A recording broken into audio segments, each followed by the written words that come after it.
3 identical little girls, no older than 6, stared up at him with unblinking blue eyes.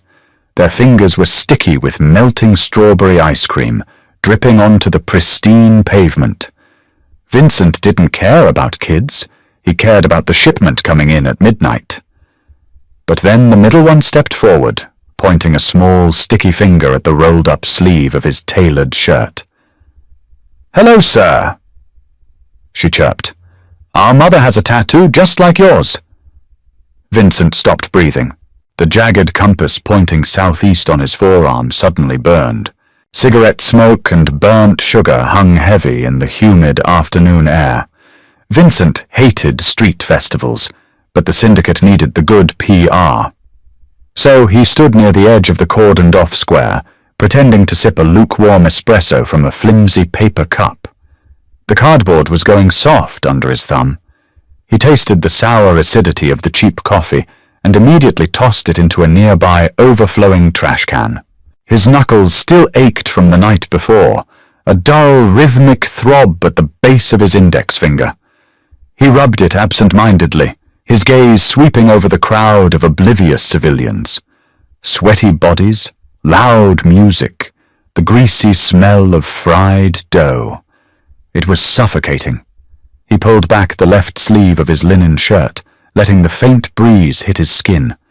The fabric scraped against the old faded ink on his forearm, a jagged compass, its needle permanently stuck pointing southeast.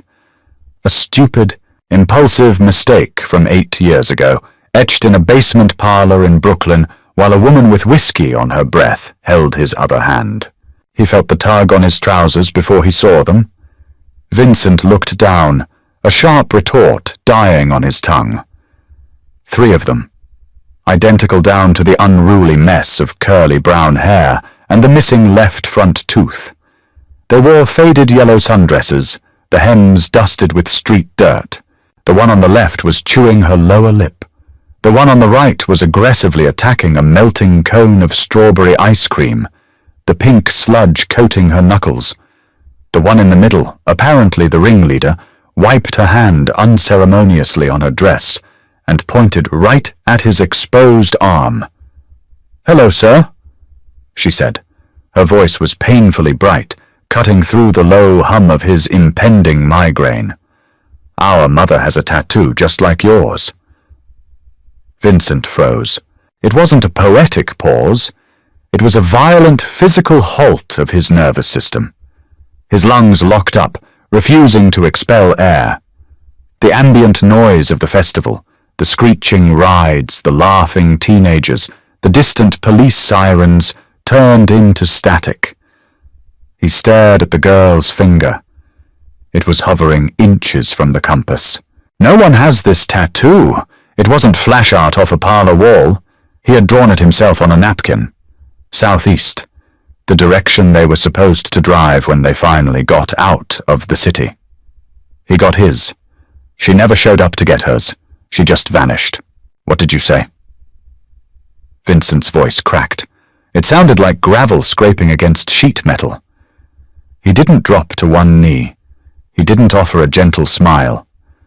He loomed over them, his broad shoulders tensing, his heart hammering a frantic, heavy beat against his ribs.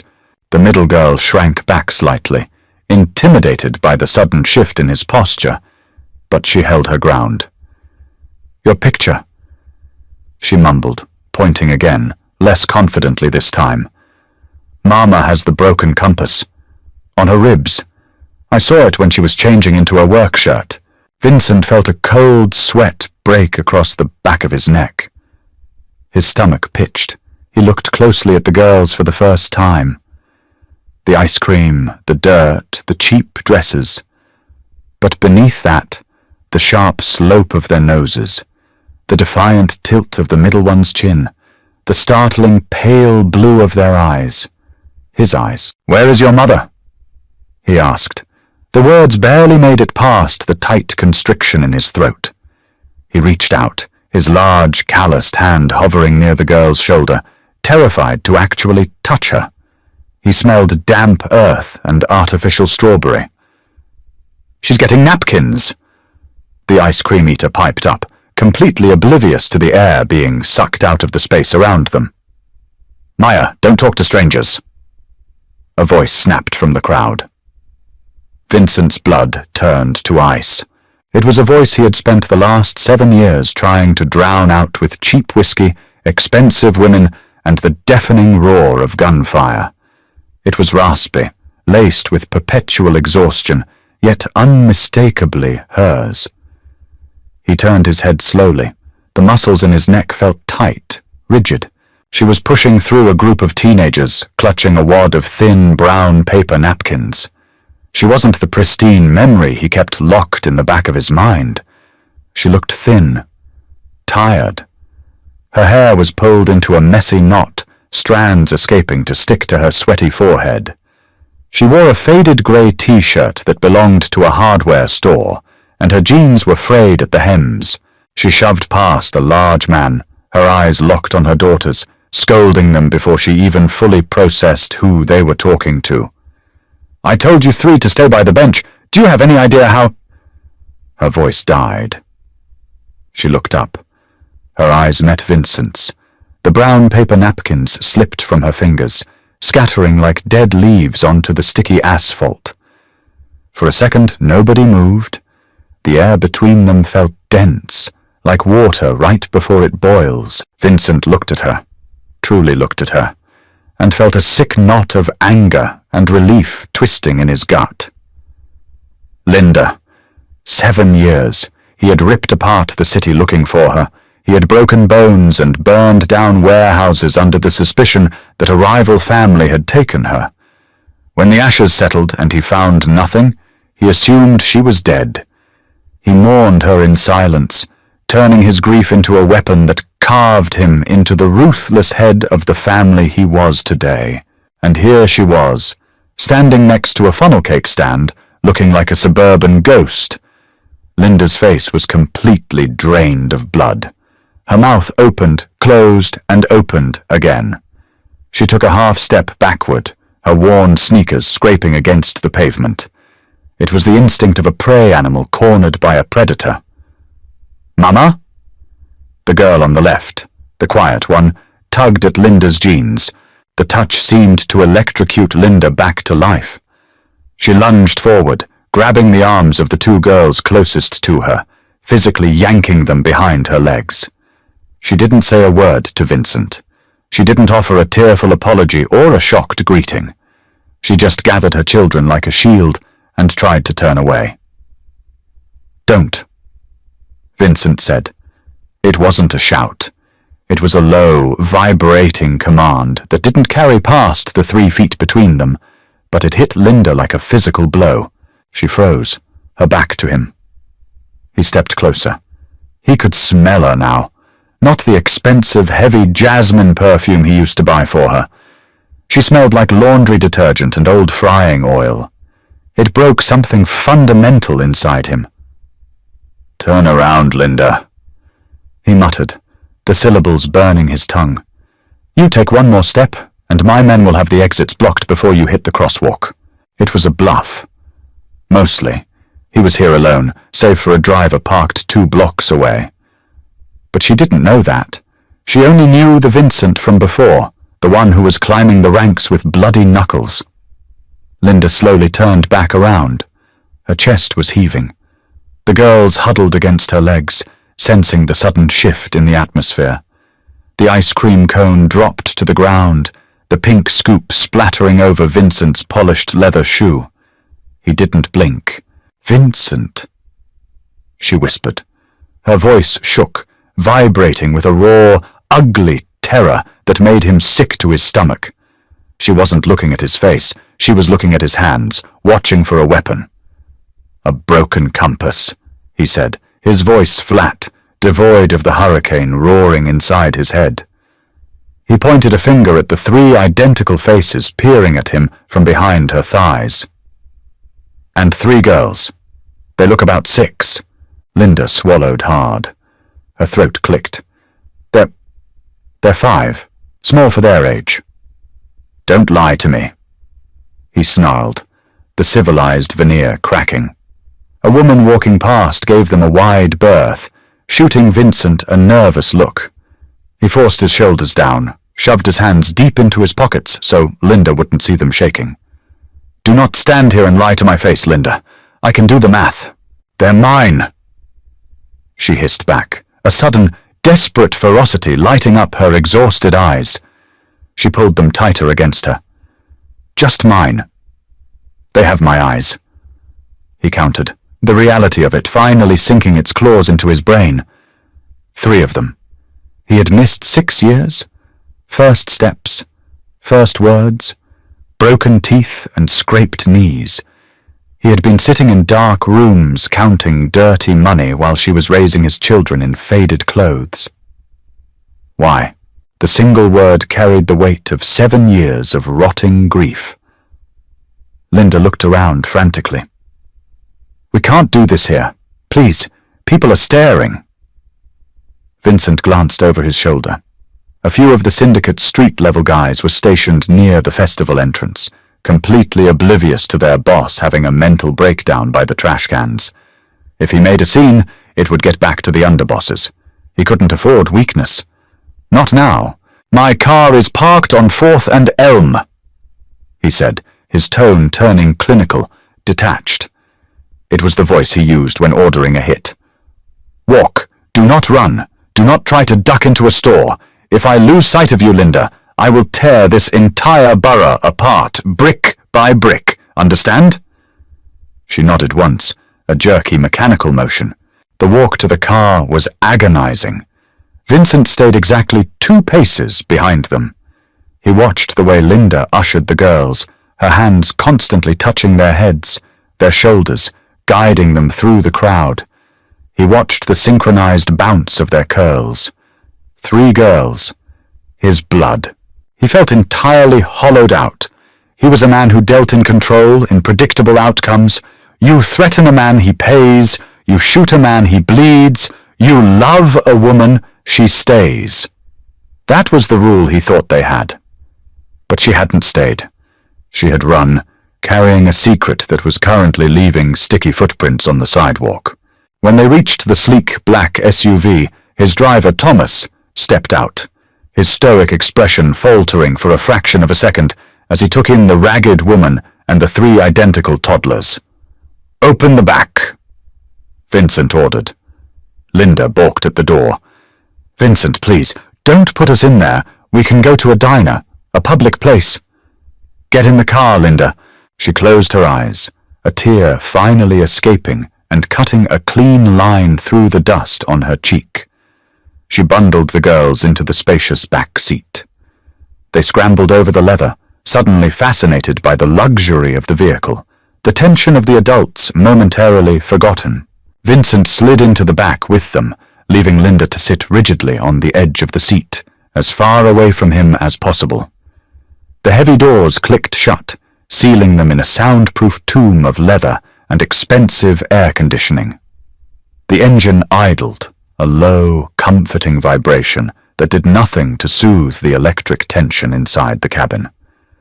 The tinted windows cast a grey pallor over everything, making the bright yellow of the girls' dresses look sickly and faded. Vincent sat in the corner, his elbow resting against the window frame, 2 fingers pressed hard against his temple. He had a headache that threatened to split his skull in half. The middle girl, the one who had spoken to him, was currently trying to buckle a seatbelt that was far too large for her, the metal clasp clanking loudly against the leather. "Stop that, Chloe," Linda murmured, her voice trembling. She reached out and batted the girl's hands away, her own hands shaking so badly she couldn't manage the buckle either. "Chloe," Vincent repeated quietly, tasting the name. He looked at the other 2. "And them?" Linda stared at her lap. Her knuckles were white. "Maya and Lily. Chloe, Maya, and Lily." He let his head fall back against the headrest, staring up at the plush ceiling. "You named them without me. You birthed them without me." He turned his head, his gaze pinning her down. "You let me think you were dead, Linda. For 7 years, I woke up every morning and looked at the empty side of the bed and wondered if the people I killed had somehow gotten to you. Linda flinched. The word killed hung in the small space, thick and suffocating. She covered the nearest girl's ears, Lily's, but the other two were already distracted by the buttons on the door panel. That's exactly why I left, Linda said, her voice dropping to a harsh, desperate whisper. She finally looked at him, and he saw the dark circles under her eyes, the fine lines of chronic stress around her mouth.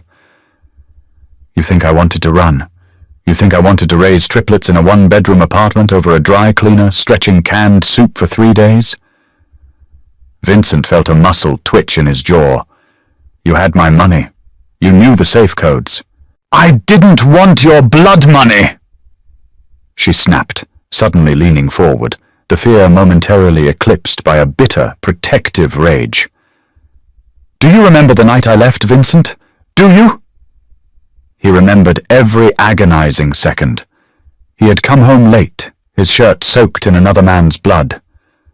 The apartment was dark. Her closet was empty. Only her scent lingered, fading day by day until there was nothing left. I was pregnant, she continued, her breathing shallow. I found out that morning. I was going to tell you. I had cooked dinner, and then you walked in. You smelled like copper and gunpowder. You were holding your gun like it was an extension of your own hand. And your eyes. She shuddered, a full-body tremor that rattled her shoulders. Your eyes were empty.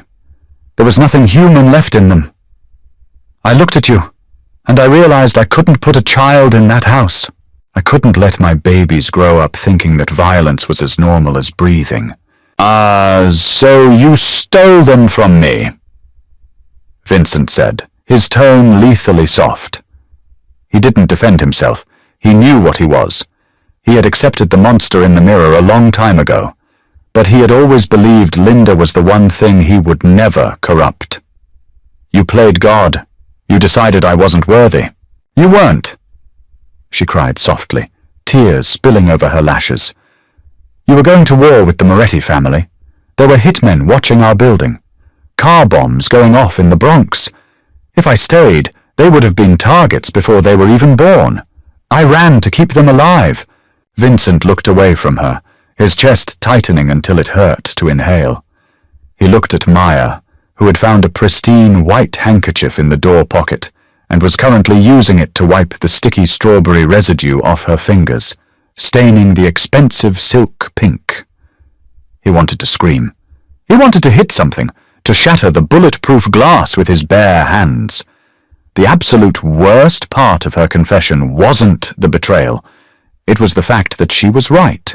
7 years ago, he was a volatile, reckless soldier trying to usurp a throne.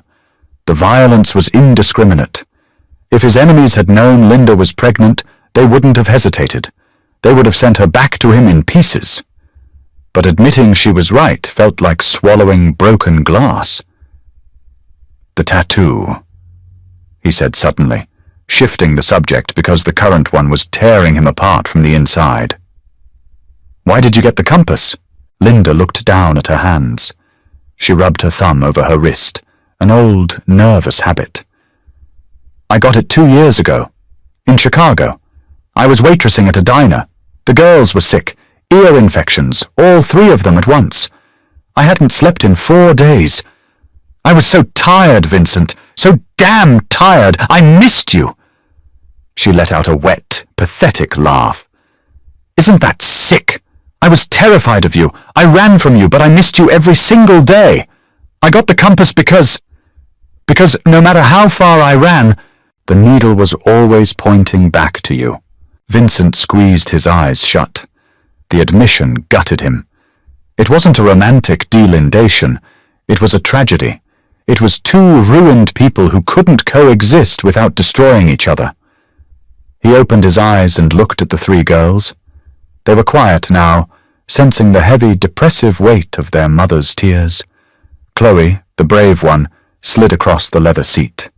She bypassed her mother entirely and stopped right next to Vincent's leg. She looked up at him, her pale blue eyes wide and solemn. She didn't look scared. She reached out her small, dirt-smudged hand and lightly traced the edge of the jagged compass on his arm. Her touch was so light he barely felt it, but it sent a shockwave straight to his core. "Mama cries when she looks at hers," Chloe stated matter-of-factly. "Do you cry when you look at yours?" Vincent stared at the little girl. His daughter. He felt the sting of moisture in his own eyes, a burning sensation he hadn't experienced since he was a child himself. He swallowed the lump of iron in his throat. "No," Vincent whispered, his voice cracking horribly. He slowly lifted his large, scarred hand, bringing it to rest gently against Chloe's soft, unruly curls. "I don't cry. I just get angry." Linda watched the exchange, her hand clamped over her mouth to stifle a sob. The ghost she had been running from wasn't a monster right now. He was just a broken man, sitting in a dark car, realizing exactly how much the world had stolen from him. Vincent looked up from Chloe and met Linda's tear-streaked gaze. The anger was still there, boiling just beneath the surface, but it was overshadowed by a crushing, absolute resolve. The cynic in him knew this was a disaster. The mob boss in him knew this was a massive vulnerability. But the man sitting in the back of the SUV had just found his needle. "You're not running anymore," Vincent said quietly. It wasn't a threat this time. It was a vow. "Thomas," the driver's voice came through the intercom instantly. "Yes, boss?" "Cancel the meeting with the docs. We're going to the estate." Linda's eyes widened in panic. "Vincent, no! You live in a one-bedroom over a dry cleaner!" He cut her off, his voice hardening, leaving no room for argument. He looked at the strawberry stains, the dirty shoes, the exhaustion carved into the woman he loved. "That ends today. I don't care if you hate me. I don't care if you lock your bedroom door every night. But my daughters do not wear frayed clothes, and their mother does not stretch canned soup." He leaned back, the decision settling into his bones like lead. "You're coming home, Linda, and God help anyone who tries to stop me from keeping you there." Gravel crunched beneath the heavy tires of the SUV, a rhythmic, grinding sound that usually signaled sanctuary. Today it sounded like a vault clicking shut. Vincent's estate sat on 4 acres of prime Long Island real estate, heavily wooded and surrounded by a wrought iron fence topped with security cameras. It was a fortress built by a paranoid man. As the vehicle rolled to a stop in front of the sweeping limestone steps, Vincent looked at his home through Linda's eyes. It didn't look like a home. It looked like a mausoleum. "Out," he said, his voice flat. Linda unbuckled the girls with trembling hands. They spilled out onto the immaculate driveway, their scuffed sneakers looking violently out of place against the pale, expensive stone. The summer heat was instantly oppressive, but Linda shivered, wrapping her arms around her thin frame. She stared up at the towering oak doors. "It's big," Maya whispered, clutching the stained silk handkerchief Vincent had let her keep. "Too big," Lily agreed, hiding behind Linda's leg. Vincent walked past them, punching a code into the keypad hidden behind a stone lion. The heavy doors groaned open, releasing a wave of chilled, heavily conditioned air that smelled of lemon oil, beeswax, and cold marble. He stepped inside and waited. Linda hesitated on the threshold. Her knuckles were white where she gripped the doorframe. She looked like a woman stepping up to a gallows. "I won't carry you across," Vincent said, the harshness returning to his tone. It was a defense mechanism. He couldn't handle her fear, so he defaulted to authority. "Walk inside, Linda." She swallowed, closing her eyes for a fraction of a second, and pushed her girls forward. The foyer echoed. Every scuff of a rubber sole, every intake of breath bounced off the high, vaulted ceilings. Chloe spun in a slow circle, her head tilted all the way back to stare at the massive crystal chandelier hanging like a frozen waterfall above them. "Who lives here?" Chloe asked, her voice bouncing off the walls. "I do," Vincent replied. "Are you a king?" Vincent felt a bitter, cynical smile ghost across his lips. Something like that. He caught Linda shooting him a look of pure, unadulterated venom. A king of thieves, a king of corpses.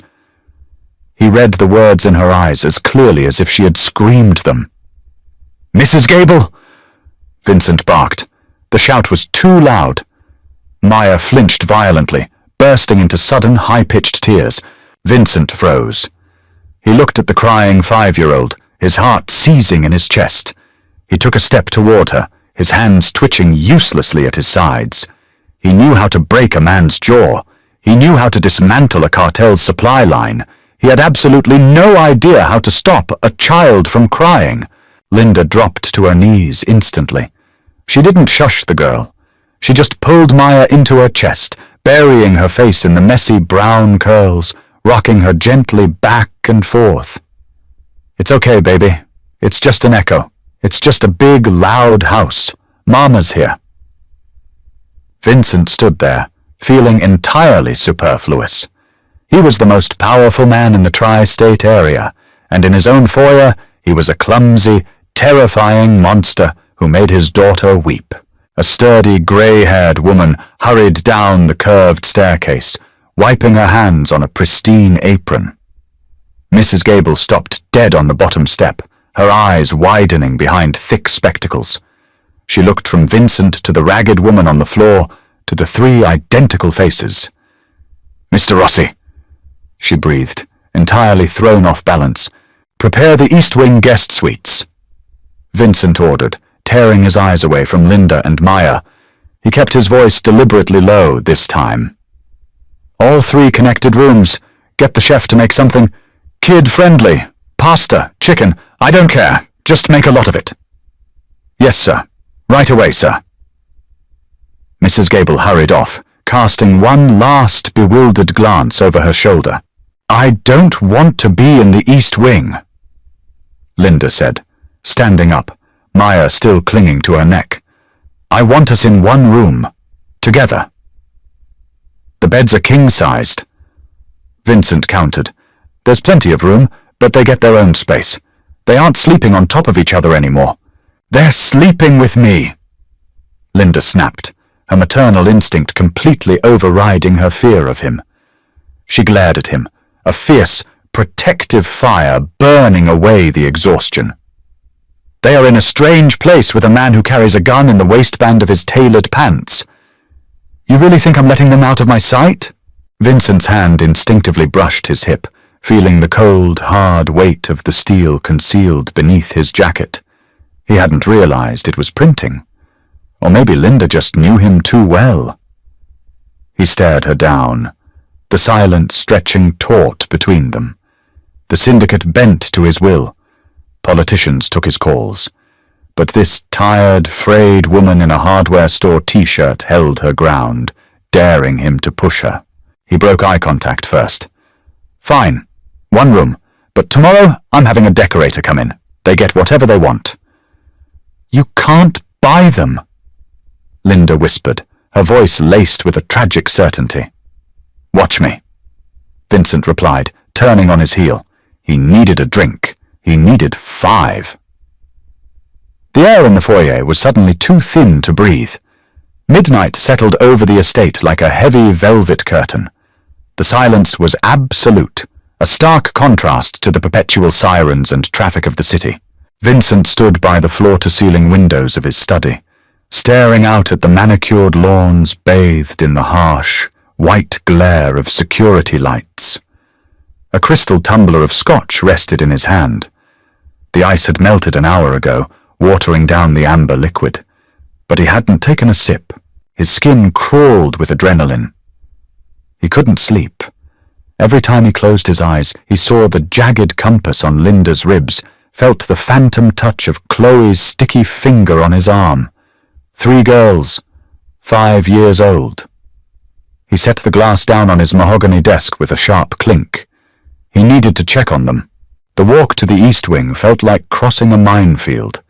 The thick carpet absorbed the sound of his footsteps. He paused outside the heavy oak door of the master guest suite. It was cracked open just an inch. A sliver of warm, yellow light spilled out onto the hallway floor. Vincent pushed the door open, the hinges completely silent.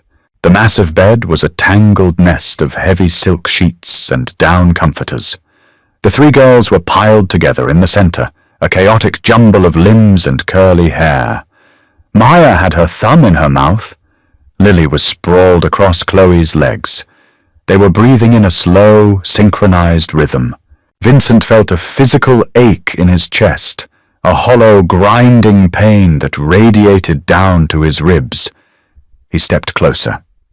The room smelled of the expensive lavender soap Mrs. Gable had left out, mixed with the faint, lingering scent of the street festival. He noticed the empty space on the far left side of the mattress. The sheets were pulled back, but Linda wasn't there. Panic, cold and sharp, spiked in his veins. He spun around, his hand instinctively dropping to his hip. "I'm not running," a quiet voice said from the shadows. Vincent whipped his head toward the adjoining sitting room. Linda sat curled in a leather armchair by the unlit fireplace. She was wearing one of his discarded dress shirts, a crisp white button-down that swallowed her completely, falling halfway down her thighs. She had her knees pulled to her chest, a glass of tap water resting against her cheek. Vincent let out a slow, jagged breath, his hand falling away from his weapon. He stepped into the sitting room, leaving the bedroom door open behind him. "You should be sleeping," he said. His voice was rough, scraping against the quiet of the room. "I haven't slept through the night in 5 years, Vincent. A fancy mattress isn't going to fix that." She didn't look at him. She stared at the empty fireplace. They had colic, all three of them. I used to put them in their car seats and drive around the industrial park at 3 in the morning, because the rumble of the engine was the only thing that stopped the crying. Vincent leaned against the doorframe. The contrast between them was agonizing. He was standing in custom Italian slacks. She was drowning in his old shirt, talking about driving a beta car through empty lots just to survive. "Why didn't you go to your sister?" he asked. Linda let out a bitter, exhausted laugh. "And bring your enemies to her doorstep? No, I cut ties with everyone. I changed my name. I worked under the table." She finally turned her head to look at him. The ambient light caught the dark, bruising circles under her eyes. "Do you know how much a hospital bill is for a premature triplet birth, Vincent? I scrubbed diner floors until my hands bled to pay that off so social services wouldn't take them away. The urge to break something, to shatter the window, to punch through the plaster wall was nearly overwhelming." He closed his eyes, fighting the violent surge of protective rage. "You didn't have to do that." "Yes, I did," she hissed, her voice rising before she visibly fought to lower it, glancing anxiously toward the bedroom. "Because the alternative was letting them grow up in a house built on blood. I would rather they be poor than be collateral damage." Vincent pushed off the doorframe. He crossed the room slowly, deliberately, stopping just a foot away from her chair. He could smell her now. Not the diner, not the fear, just Linda. The clean, raw scent of the woman who used to trace the veins on his hands while he slept. "I am the head of the commission now," Vincent stated, his voice a low, vibrating hum in the dark. "The Morettis are gone. The war is over. I wiped them out 3 years ago." Linda looked up at him, her breath catching in her throat. She saw the absolute, terrifying deadness in his eyes when he talked about the rival family. He hadn't just defeated them, he had exterminated them. "You think that makes it better?" she whispered, shrinking back into the leather chair. "You think telling me you slaughtered a dozen men makes me feel safe here? It means nobody touches what is mine," Vincent replied. He leaned down, placing a hand on either arm of her chair, trapping her in his space. He didn't touch her, but his proximity was a physical weight. It means you never scrub another floor. It means they never wear second-hand clothes. I am a monster, Linda. I know what I am. But I am your monster. I will burn this city to the bedrock before I let anything happen to them. Or to you. Linda stared back at him, her chest heaving beneath the oversized white shirt. The terror was still there, but mixed in with it was a twisted, reluctant familiarity. She knew the darkness in him. She always had. She slowly raised a trembling hand. She didn't push him away. Instead, her fingers brushed lightly against the lapel of his dark shirt, resting over his heart. She could feel the heavy, frantic beating beneath the fabric. "You can't protect them from yourself, Vincent," she whispered, a single tear spilling over her lashes. "That's what I'm afraid of." Vincent closed his eyes, the light touch of her fingers burning a hole straight through his chest. He had no answer for that, because he knew she was right. Morning light filtered through the heavy drapes, casting a grey, dusty hue over the formal dining room. The table was a massive slab of polished mahogany, large enough to seat 20 underbosses. Today, it seated 3 toddlers and an array of scattered cereal boxes. Vincent sat at the head of the table. He was already dressed in a charcoal 3-piece suit, his tie perfectly knotted, looking every inch the ruthless architect of the city's underworld. He watched in silence as Lily meticulously picked out only the pink marshmallows from her bowl, lining them up on the mahogany. Linda stood near the sideboard, a mug of black coffee clasped in both hands. She was wearing a pair of sweatpants Mrs. Gable had procured, and her hair was tied back. She looked tense, her eyes darting toward the arched doorway every time the floorboards creaked in the hallway. "Eat the cereal part, Lily," Linda murmured, her voice tight. "I don't like the brown ones," Lily stated stubbornly. Vincent picked up a silver spoon, scooped a mound of the brown cereal, and held it out. "Eat it." His voice wasn't loud, but it carried the unquestionable authority he used to command a room of armed men. Lily paused. She looked at the silver spoon, then up at Vincent's unsmiling face.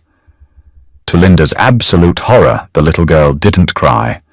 She leaned forward, opened her mouth, and ate the cereal off the spoon.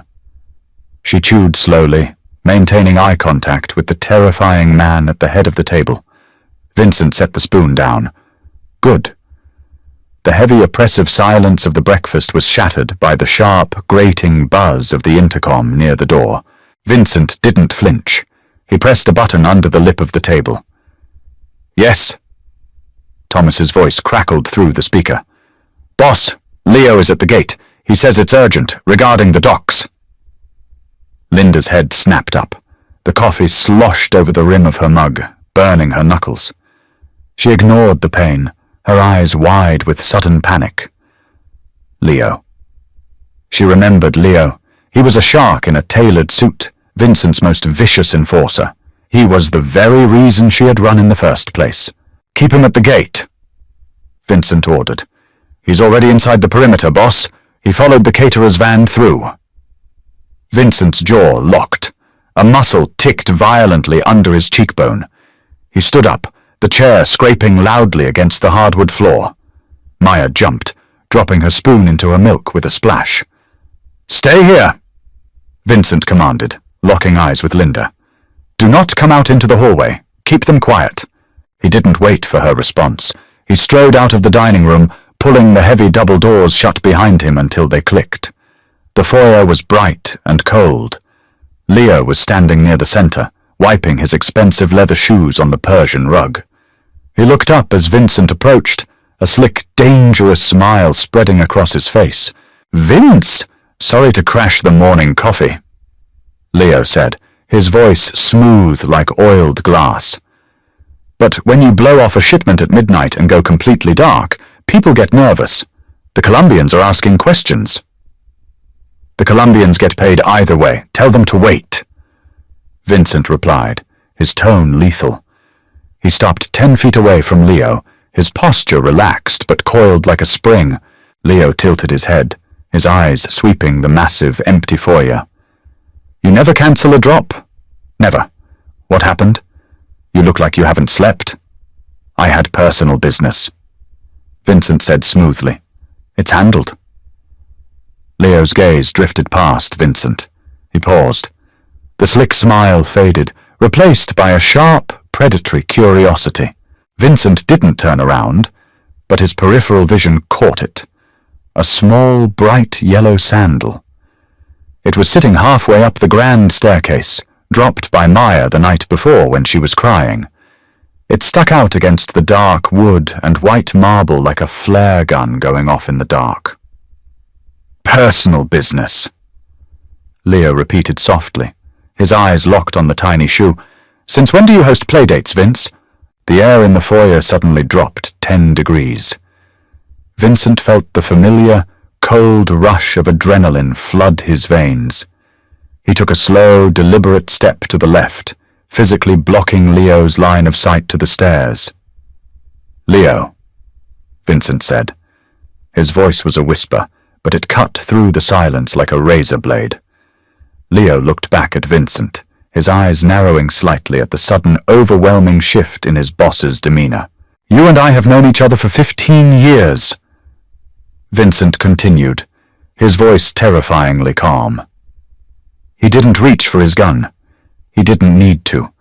The violence radiating off him was palpable, heavy enough to choke on.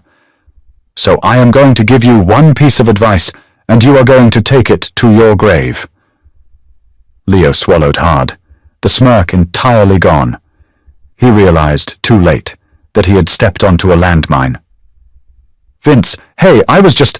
You didn't see anything on those stairs." Vincent interrupted, stepping into Leo's personal space. He loomed over the enforcer, a shadow blocking out the morning light. "You don't ask questions. You don't mention this to the capos. You don't mention this to your wife. You don't mention this to your priest. Because if I even hear a whisper of a rumor about what's inside my house, I won't just kill you, Leo. I will erase you and everyone you have ever cared about from the face of the earth. Not if you understand." Leo stared at the dead, absolute void in Vincent's eyes. This wasn't the tactical mob boss he knew. This was an animal backed into a corner, ready to tear out throats. Leo nodded once, slowly. "Understood, boss. Completely." "Good." Vincent stepped back, the suffocating pressure lifting instantly, replaced by a cold, businesslike veneer. "I'll be at the warehouse in an hour. Handle the Colombians until I get there." Leo didn't waste a second. He turned and practically sprinted for the heavy oak doors, eager to escape the suffocating tension of the foyer. The doors shut with a heavy thud. Vincent stood alone in the silence. He let out a harsh, ragged breath, running a hand over his face. The reality of his situation was crashing down on him. He had brought them into a fortress, but the walls were made of glass. His world was already bleeding in. A soft click behind him made him turn. The dining room door was open an inch. Linda stood in the gap. Her face was chalk white. She had heard everything. The casual mention of Colombians, the ruthless, terrifying threat against a man who was supposed to be his friend. She looked from Vincent to the yellow shoe on the stairs, and then back to him. The reluctant familiarity from the night before was gone, replaced by the stark, horrifying reality of the man she was bound to. Vincent didn't try to explain or apologize. He just looked at her, his jaw set, accepting the hatred in her eyes. He was a monster. But as he turned to walk up the stairs to retrieve his daughter's shoe, he knew he would gladly be the devil himself if it kept them alive. Water scalding his hands was the only way Vincent knew how to scrub away the warehouse. He stood over the stainless steel sink in his private bathroom, digging a coarse pumice stone into the knuckles of his right hand. The water running down the drain was tinged a faint, rusty pink. It wasn't his blood. The Colombians had pushed, Vincent had pushed back. Harder, He shut off the faucet with a sharp twist of his wrist. The sudden silence in the bathroom was deafening, save for the hum of the ventilation fan. He smelled like abrasive industrial soap, stale cigarette smoke, and the sharp, metallic tang of cordite. He grabbed a heavy Egyptian cotton towel, drying his hands with brutal efficiency. He needed a drink. He needed a dark room. Instead, he walked out into the hallway and headed towards the east wing. The heavy oak door to the guest suite was ajar.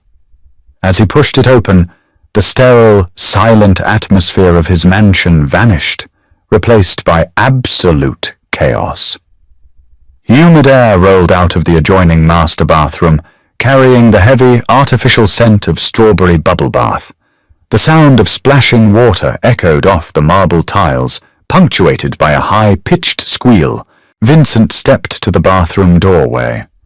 The room was a disaster zone. Puddles of soapy water coated the imported Italian marble floor. Wet towels lay discarded like casualties of war. In the center of it all was the massive sunken tub, currently overflowing with pink foam. Linda was on her knees at the edge of the tub, wearing a damp grey t-shirt that clung to her back. Her hair was falling out of a messy bun, wet strands plastered to her neck. She was trying to wrangle Lily, who was currently attempting to climb out of the tub entirely naked and slick as a seal, while Chloe and Maya engaged in a fierce splashing war on the other end. "Lily, sit down right now," Linda pleaded, her voice cracking with exhaustion. She wiped a blob of pink foam off her cheek, leaving a smear of damp skin behind. "I mean it. You're going to slip and crack your head open." "I don't like the bubbles," Lily shrieked, kicking her legs and sending a wave of water over the rim, soaking Linda's jeans from the knees down. Vincent stood frozen in the doorway. He commanded an army of killers. He dictated the flow of illegal narcotics across 3 state lines. But watching Linda wrestle a slippery 5-year-old made him feel entirely useless. He took a step forward. His leather shoe slipped slightly on the wet tile, making a loud squeak. Linda whipped her head around. Her eyes widened, instantly defensive. She instinctively moved an arm across the tub, shielding the girls from his view, even though they were buried in foam.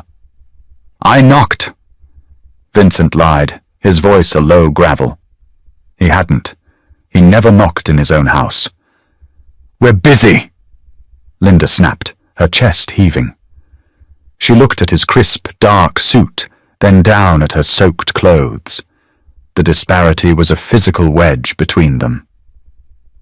"Give us 10 minutes. "You look like you're drowning," Vincent pointed out flatly. He didn't wait for permission. He unbuttoned his suit jacket, shrugging it off and tossing it onto a dry patch of the vanity counter. He unfastened his cuffs, rolling the sleeves of his expensive white shirt up past his elbows. He walked over to the tub, ignoring the water seeping into his dress shoes. Linda tensed, pressing herself back against the edge of the tub to give him space. "Vincent, don't. Your clothes." He ignored her. He crouched down beside her. The scent of strawberries was overpowering. He looked at Lily, who had frozen mid-escape, her blue eyes wide, staring at the sudden appearance of the giant in her bathroom. "Sit," Vincent told the little girl. He didn't yell. He didn't use the voice he used on Leo. He used a flat, immovable tone, a fact of nature. Lily blinked, her lower lip trembling slightly. She looked at Linda, then back at Vincent.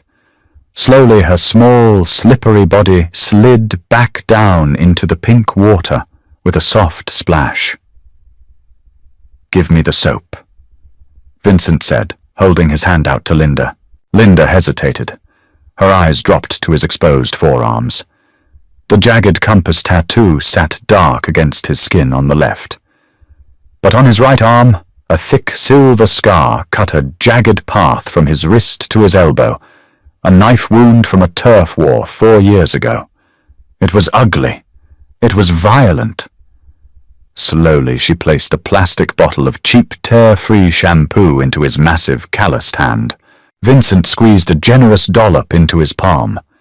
He looked at Chloe, who had paddled over, watching him with intense or fearless curiosity. "Turn around," he instructed her. Chloe obeyed, presenting her back to him. Vincent hesitated. His hands were built for violence. They broke bones, they choked out life. He stared at the fragile, wet curls plastered to the back of his daughter's neck. He was terrified he was going to snap her in half just by touching her. He forced his fingers to relax. He gently massaged the soap into her hair. He felt the delicate curve of her skull, the fragile vertebrae of her neck. He was clumsier than Linda, his movements stiff and overly cautious, but Chloe didn't seem to mind. She hummed a tuneless song under her breath. "You smell like smoke," Maya observed from the other side of the tub, her nose wrinkling. "Maya!" Linda scolded sharply in a low whisper. "It's fine," Vincent said, keeping his eyes on his task. He rinsed the soap out of Chloe's hair using a plastic cup. "I was working." "Do you work at a fire station?" Lily asked, suddenly interested again. Vincent met Linda's gaze over the girls' heads. Her eyes were dark, filled with a complex, painful mix of dread and sorrow. She knew exactly what kind of work made him smell like smoke and copper. "No," Vincent answered quietly, looking back down at the pink water. "I just clean up messes." The rest of the bath passed in a strained, surreal silence. Vincent helped Linda pull the girls out, wrapping them in massive, fluffy white towels that swallowed them whole. He watched Linda herd them into the bedroom, leaving wet footprints on the carpet, their laughter echoing off the high ceilings. Vincent remained in the bathroom. He looked down at his soaked trousers, his ruined shoes, the sleeves of his shirt stained pink. He leaned over the sink, gripping the marble edge until his knuckles turned white, and squeezed his eyes shut. For the first time in 7 years, he felt the icy grip of true fear. Not fear of a bullet, not fear of prison. Fear that he was an infection, and he had just willingly brought 3 innocent hosts into his quarantined world. Rain hammered the reinforced glass of the study, a violent 2 a.m. squall drowning out the distant city. Vincent sat in the dark, the leather of his armchair cold against his spine. A half-smoked cigar rested in a crystal ashtray, sending a thin ribbon of smoke into the stale air. He wasn't looking at the topographical maps scattered across his desk. He was staring at the grid of 30 security monitors mounted on the far wall. His encrypted phone vibrated, a single violent pulse against the mahogany. Vincent didn't reach for it. His eyes locked on camera 12, covering the blind spot near the carriage house. The screen flickered, burst into grey static, and went black. 2 seconds later, camera 14 followed. Ice flooded his veins. He stood, his chair scraping loudly in the quiet room. He pulled open the bottom drawer of his desk, his fingers wrapped around the textured grip of a suppressed Heckler & Koch pistol. He chambered around. The mechanical clack was instantly swallowed by a foundation-rattling boom of thunder. He bypassed the main hallway, taking the servant corridors toward the east wing. Emergency lights were hardwired to stay off during a breach, blinding anyone who didn't know the house by touch. He pushed the guest suite door open. A jagged flash of lightning illuminated the room in a harsh, blue-white strobe. Linda sat bolt upright in the center of the bed. She clutched the heavy sheets to her chest, her knuckles bone white. The 3 girls huddled against her ribs, whimpering as the thunder rolled away. "Vincent?" Linda whispered. The raw panic in her voice scraped the inside of his skull. "Get up!" he ordered, his voice a flat, dead calm. "Don't turn on a light. Keep them quiet." Linda didn't hesitate. 7 years of looking over her shoulder took over. She threw the covers aside, grabbing Maya and Lily by their wrists, hauling them off the mattress. Chloe slid down on her own, bare feet hitting the carpet with a soft thud. "Mama, it's dark," Maya cried softly, her voice thick with sleep. "Shh," Linda hissed, pressing a hand gently over the girl's mouth. "Quiet game, baby."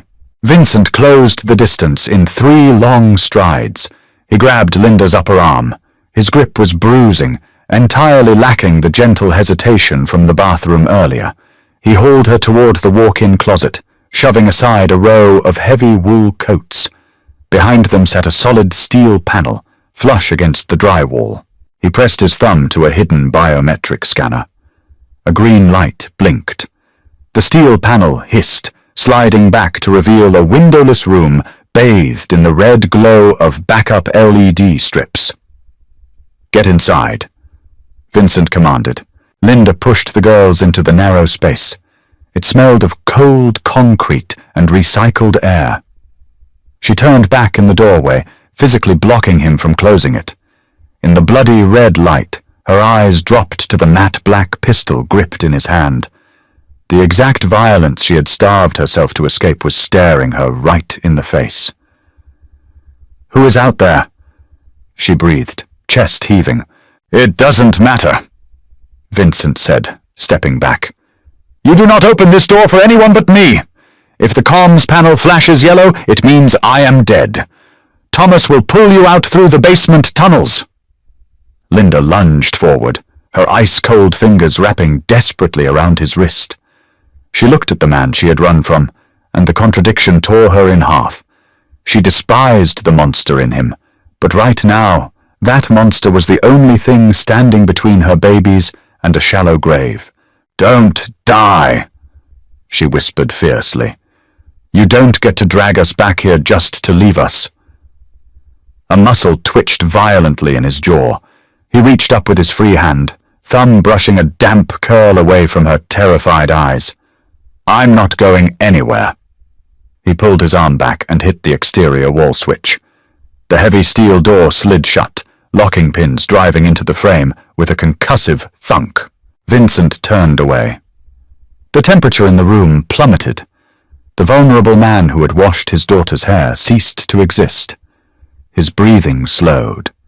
His eyes went dead. He melted into the shadows of the hallway, moving toward the grand staircase.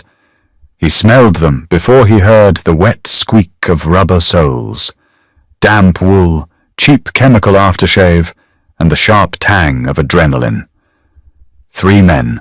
They crept up the marble stairs, sweeping suppressed submachine guns across the dark landing. Lightning flashed, casting distorted, frantic shadows against the wallpaper. Vincent didn't wait. He stepped out from behind a heavy marble bust. He raised his weapon. The recoil was a sharp punch against his palm. The suppressor choked the gunshot into a pressurized fart. The lead man dropped instantly, his skull snapping back before his body tumbled down the carpeted stairs with a sickening crunch. The other 2 panicked, firing wildly into the dark. Bullets chewed through the plaster walls, showering Vincent with sharp, dusty debris. He didn't flinch. He adjusted his stance, tracking the bloom of their muzzle flashes. Foot. The second man choked, weapon clattering against the banister as his knees gave out. The third man turned to run. Vincent aimed for center mass and squeezed the trigger. The man went down hard, sliding face first across the slick, polished marble below. Silence rushed back into the house, broken only by rain and wet, desperate, gurgling breaths. Vincent descended the stairs slowly. He stepped over the bleeding bodies, his face completely blank, scanning the massive foyer. A shadow shifted near the heavy oak front doors. "You're slipping, Vince," Leo's voice echoed.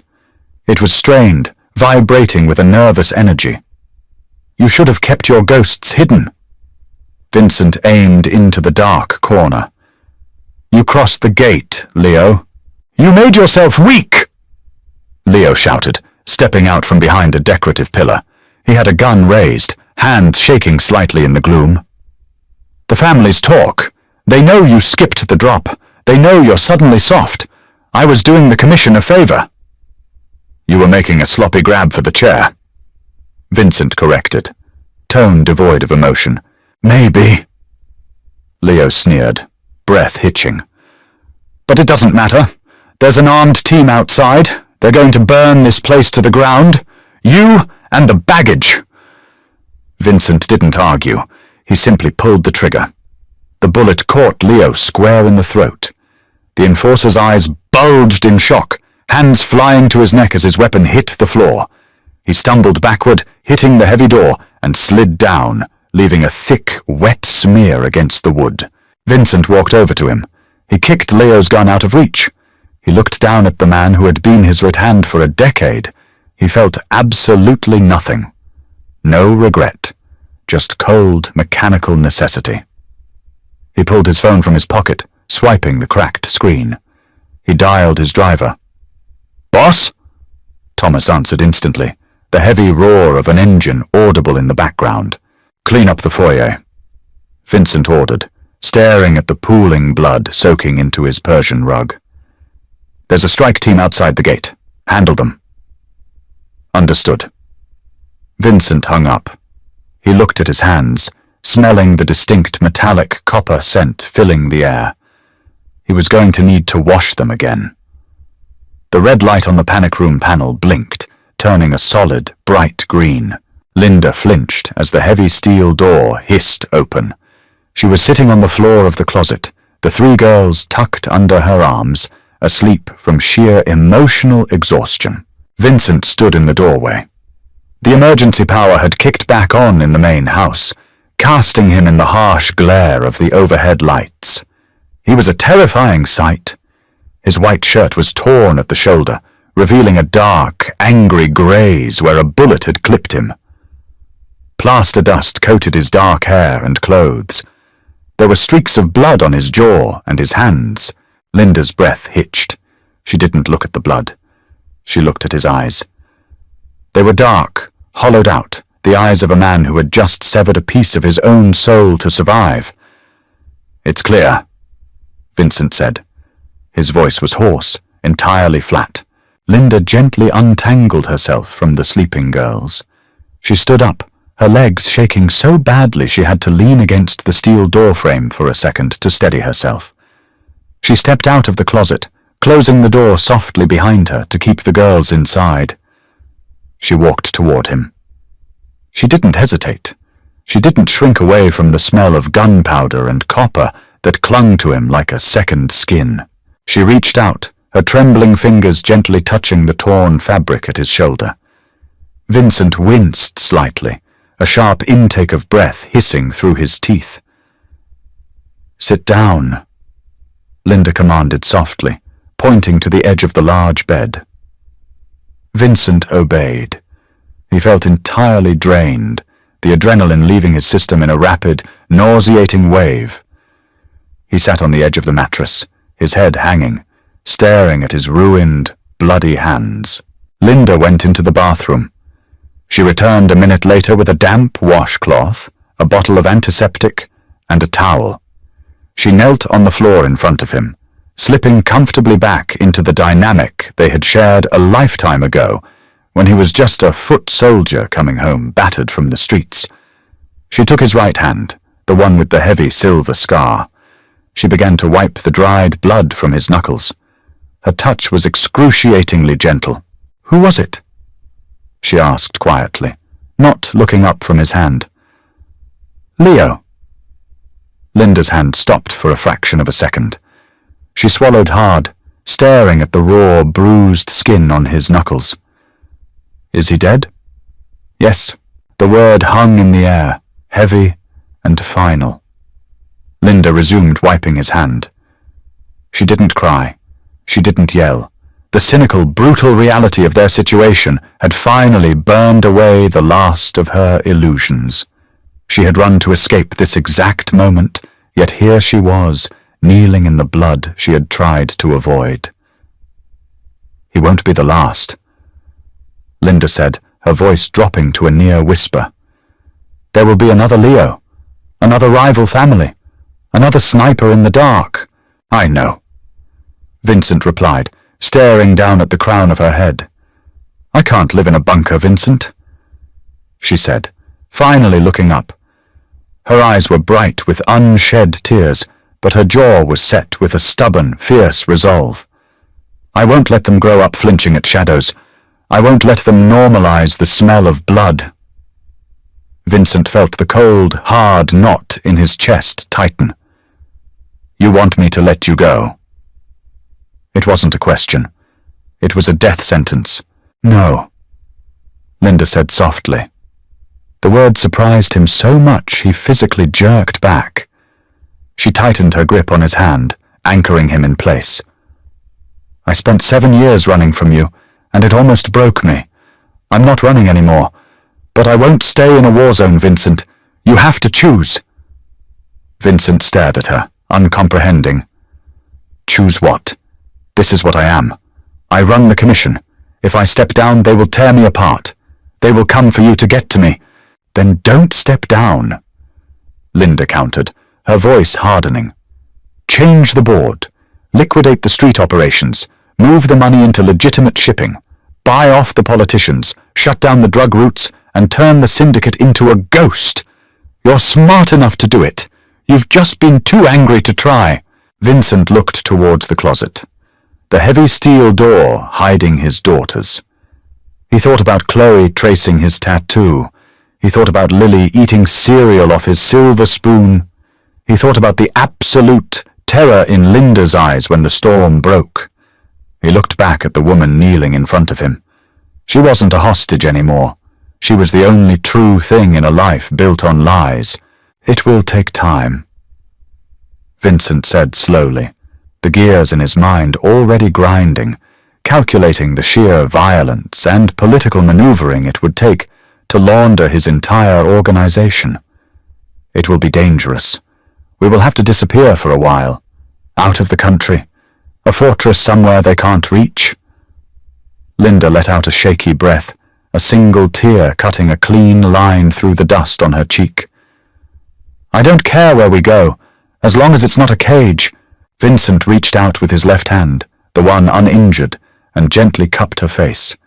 His thumb traced her jawline, feeling the erratic pulse hammering beneath her skin. He leaned down, his forehead resting against hers. Southeast, he whispered, his voice thick with a raw, terrifying vulnerability. Linda closed her eyes, leaning into his touch, her hands wrapping tightly around his wrists.